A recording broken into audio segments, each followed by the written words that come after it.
Good afternoon, sir. Good afternoon, classmate. My name is Jim Cervela from Barangay San Jose, Taytay, Palawan, but I'm living here in Barangay Santa Monica, Puerto Princesa City. From Bachelor of Science Social Work, Section 2E.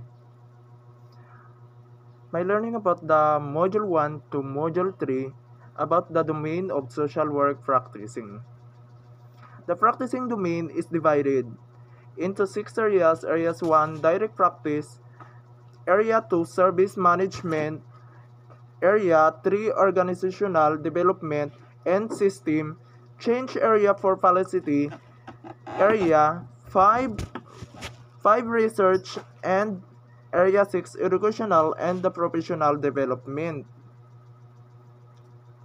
The clinical social work is a specialty practice area of the social work which focuses on the assessment like the diagnosis,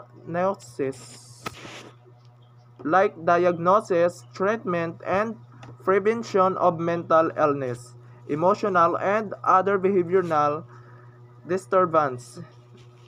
The individual, group, and the family therapy are common treatment modalities. Or a professional domain is a limited sphere of activity prescribed by one its societal mission or goal, and a functional in methods of practice and its social problem areas or fields of service. Let's proceed the module 2, the centrality of the persons and situation perspective of the clinical work, the social work.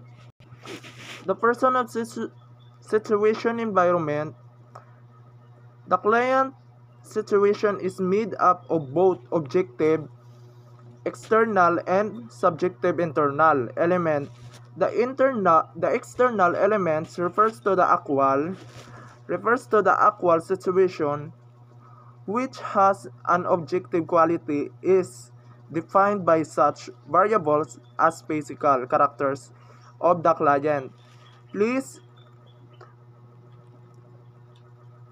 factors and over or obvious behavior which can be observed in validated by others. By contrast, the internal elements refers to the perceived situation which as subjectively perceived.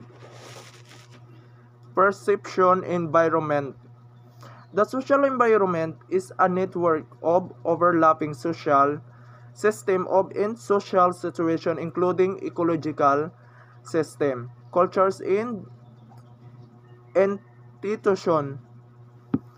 Example, DSWD, PSWD, and CSWD, and other the social welfare agencies. This network influence the individual from outside of the self.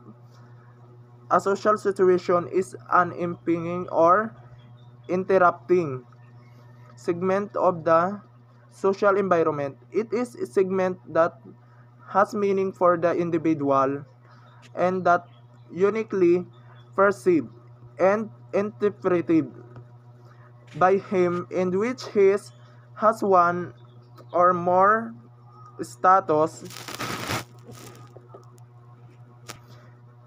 roles and identities, is a group member and a role performer. Let's proceed to module 3, the helping relationship.